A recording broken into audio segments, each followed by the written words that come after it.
Whither do they call to me? Whither do they call to me?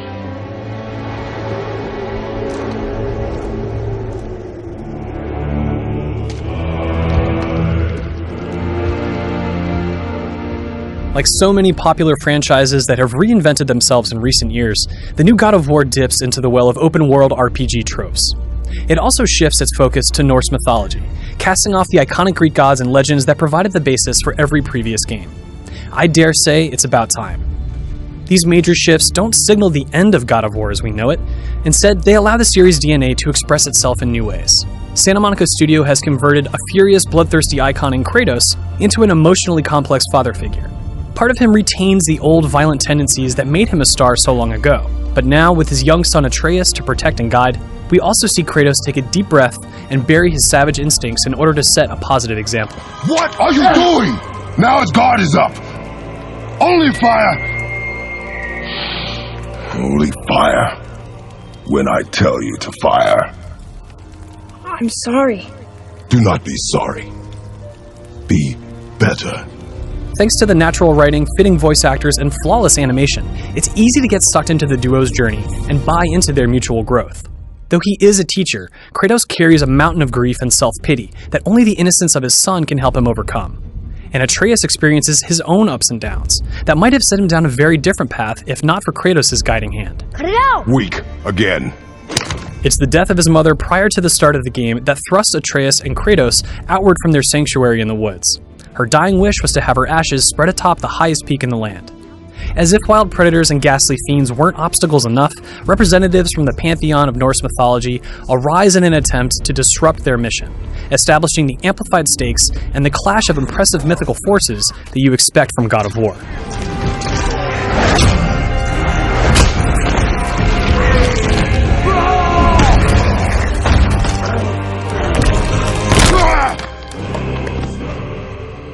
And like its predecessors, God of War is a technical and artistic showcase. It is without a doubt one of the best-looking console games ever released, with every breathtaking environment and mythical character exhibiting impressive attention to detail and beautifying flourishes aplenty. The vision behind all of this is evident in Kratos' meticulously grizzled physique and his weathered equipment, in the atmospheric effects that transform believably rustic environments into the stuff of dreams, and in the overall design and structure of the world itself.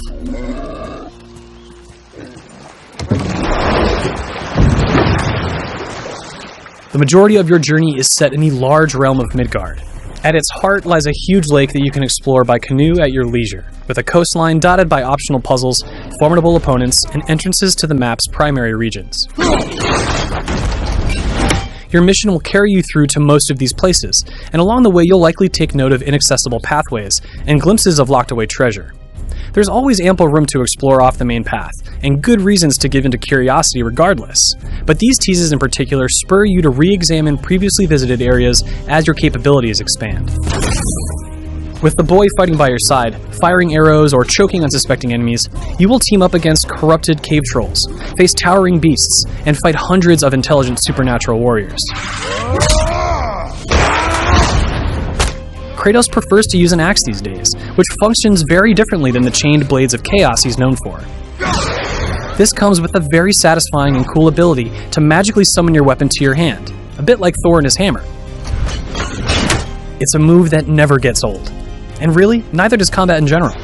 The new over-the-shoulder camera brings you directly into the fray, and consequently limits your view. You have to be ready to avoid attacks or turn around and block at a moment's notice when facing a group of enemies.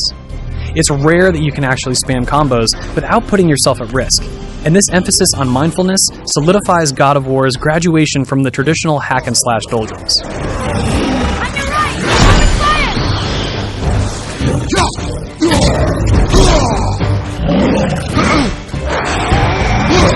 The basic set of close-range combos and weapon behaviors can be expanded by pouring experience points into skill trees and by activating magical rune abilities that bind your two attack inputs.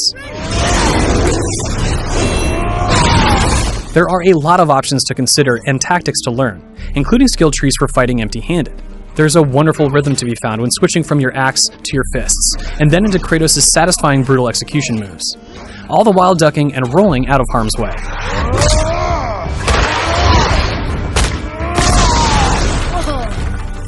You can absolutely stumble into incredibly punishing enemies that are made easier with the mastery of every available skill, but you can also succeed at any level with adept timing alone. Atreus can't be configured to the same extent that Kratos can, but there are still a lot of ways to tailor his capabilities to your liking. Thanks to the smart button layout, it's actually very easy to both attack and defend as Kratos, while also commanding Atreus to focus his bow on targets in specific ways. You aren't juggling as many actions as you might in a game like Horizon Zero Dawn, but God of War still gives you plenty to do in any given moment, and makes you feel like an experienced warrior in the process. Character customization also extends to the armor that Kratos and Atreus wear, which can influence a range of character stats, elemental affinities, and may also include slots for enchantments that grant further bonuses. Armor can be purchased or crafted using the few resources scattered around the world, and can be upgraded by the game's two blacksmiths. Have I got something for you too? Two dwarven brothers constantly at odds with each other. There's Brock, the foul-mouthed blue dwarf. What? You want a hug? And Sindri, a far more gentle yet tragically germophobic fellow. A gag that is usually funny, though occasionally pushed a bit too hard. That handle is No. filthy. As enjoyable as these two can be, it's Mimir that ultimately steals the show. Take these two worthless wankers and piss off! The horned, one-eyed sage accompanies you and Atreus for the majority of the game, serving as your guide to Midgard, and an inside source into the ins and outs of Norse politics. God of War's cast is convincing and oddly enchanting at times. But the real accomplishment is how, even though there are just a handful of characters to interact with, their tantalizing anecdotes draw you into the world and imbue the land with a tangible sense of history. If there's any piece of the overarching mission that feels like a letdown, it's the final battle against the primary antagonist. He's great from a narrative standpoint, unraveling in a manner that changes your perspective, but it's the fight itself that leaves you wanting. There are plenty of big boss battles and tests of skill throughout the course of the game, yet this fight doesn't reach the same heights, and feels like it was played a little bit safe. It could be an effect of configuring Kratos and Atreus just so, or it may just be too easy to begin with. Thankfully, there are hints of more difficult battles to come, and odds are you'll be so hooked by the story's pacing and procession of events that there will be plenty of side activities left after the credits roll. God of War isn't set in a massive open world, but it is stuffed with secrets and quests. Where most games with long and diverse quest opportunities tend to run a bit stale by the end, God of War has the opposite effect. It's far longer than it needs to be, though you hope you never run out of things to do. In many ways, God of War is what the series has always been.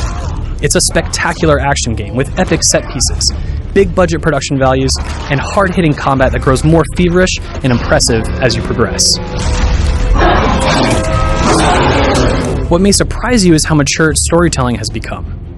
Like Kratos, God of War recalls the past while acknowledging the need to improve. Everything new it does is for the better, and everything it holds on to benefits as a result. Kratos is no longer a predictable brute. God of War is no longer an old-fashioned action series. With this reboot, it confidently walks a new path that will hopefully lead to more exciting adventures to come.